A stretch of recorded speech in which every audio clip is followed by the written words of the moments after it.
the Leafs are playing a bit of hardball with Tavares. I had Myrtle on my show today. He said that they're further apart than that both sides are feeling a little sensitive now, or that neither side's ultimately very happy. I'm kind of paraphrasing him, which is the thing insiders hate the most. Sammy. I'll pull it up. Well, you have it in here too. So if you want to, No, here it's. This is from JD Bunkett's podcast. We have the host. lovely. It's been harder than the Leafs were expecting. There's a little bit of frustration on both sides. James Myrtle today on his podcast. Okay. So, my thought on this in LeBrun's piece, he said something to the effect of, Tavares knows the Leafs know that Tavares wants to stay here, and that's their leverage. And Tavares knows that the Leafs can't exactly afford to lose him. And that last part is what catches me. They can't afford to lose him. Are we sure? Because there's nothing else in the UFA market. I get that. But, I just can't imagine a world where you go another 3 or 4 years with Tavares when it has not worked. And it's not going to get better. You already can't play him in the, against top lines in the playoffs. You're suddenly it's like, okay, he doesn't PK. We need to start him in the ozone. He needs to play with good players. You're trying to position it so it works for him. If he goes somewhere else, do you think he's going to drive a line for $7 million? I'm not so sure that Tavares has left. this is what sucks about it for me is this negotiation thing. I didn't think we were, and you two both, I didn't think we were going to have these conversations. I thought JT was like, I want to be here. Let's do it for 4. What they play. said right after, during the media. Yeah, he was like, We've already had a good conversation with Tavares. And it's just, he's already spent 7 years here working against a contract where it's like he's working backwards from it, where everyone is crapping all over How him. do these guys not see that? And It's it's just killing like, them. I understand you're wanting to get what you're worth and you're seeing other guys sign out there. I totally get it. But I'm so surprised that we're in this scenario with this. I just thought he was going to be like a Duchesne thing, 4.5 times 4. Like, it's going to be done the first time it's able to be done. And it's like now this one is going out through the media, like this one that seemed like a layup. Like you can get your money. No one's saying don't get your money. Just go get it. I'm really frustrated and surprised by this. I truly am. Like, it's just like I did not expect this. So Agreed. This is agreed talk because I think whatever deal Tavares is willing to sign today in Toronto works for every other team in hockey, especially given the free agent market right now, right? Like if you told another team, hey, John Tavares is going to sign with you for 3 years at $6 million per, in a world where Brock Nelson got 7. Yeah. I think you go, yes.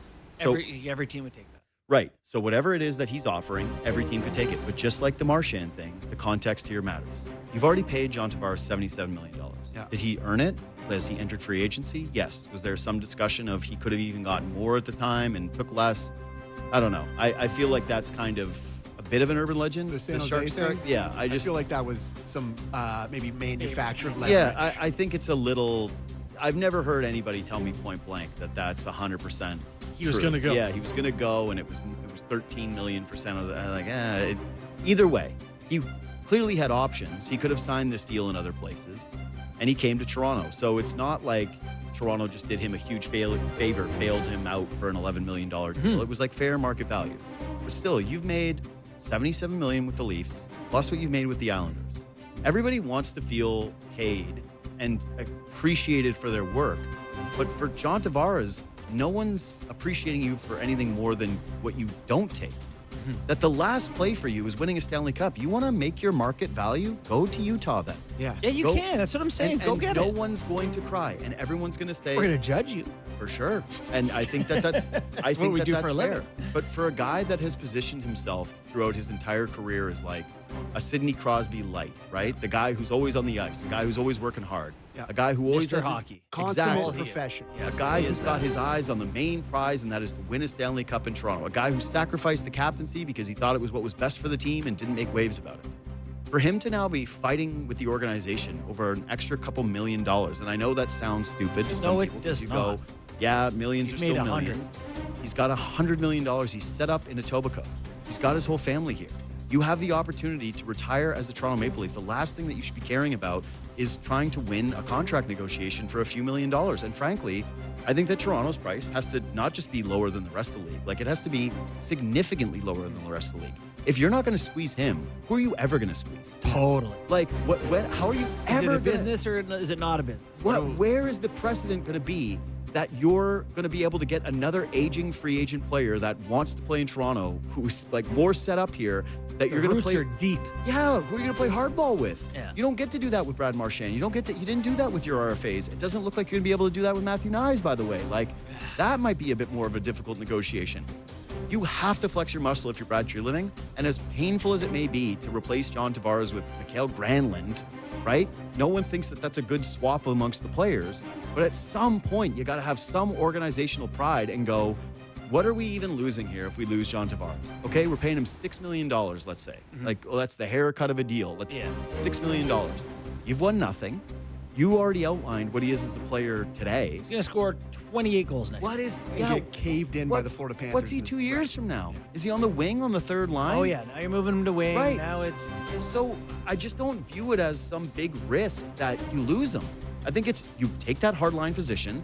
To me, the number has to start with a 4, flat out. Yeah. You're not giving him more than 4.5, 4.8, somewhere in that range. $4.9 million. No. Yeah, stretch it out, but it's got to start with a 4. You have to have the optics of, we got him on a similar deal to Matt Duchene. I don't care about the state tax. I don't care about Matt Duchene getting bought out of his other deal. That guy looked at the Dallas Stars and said, I'm old. I still want to win. I'm happy with my situation. I'm set up here. I want to be here. You got to do the same with Tavares. Tavares also won his tax thing, the Yeah, he did. CRA or whatever. Which so is a win for all of us, I see. It's a massive win for all of us to let athletes know they can come here and keep more of their money. I'm not even I meant it more sarcastic just about like, that. I hate the tax man. like Right, the rest of you. but I Anybody who do wins think against it's the great tax for man. Toronto, for Canadian sports fans who want there to be ways for these guys to keep their money, Yeah. so it's more appealing to come here. But yeah, it is going to be fascinating because I also think if this is home and where you want to be, where you're going to retire, you don't want people always viewing you through the lens of what you earn. A Which they contract. will if you make $6 million. Yes. Yeah, just be the guy who's from here, Yeah. 100 schmil, actually 111 so far. Yeah. You know, let's But like, is he really grinding like his agent told him? and maybe not. Maybe get in this and- is like, all right, Well, I'm trying to get to. we've got multiple reports, and in a climate where I just Sam Bennett's standing up at a podium going, I'm not leaving. Yeah. Where Matt Duchene's going, hey, it's done, it's over, it's Immediate. easy. Where No like, conversation. yeah, and not to make this about the state tax stuff again, because I do think it's a part of it, but even an RFA like Maverick Bourque signs the 1-year deal immediately for literally like $900K, basically free.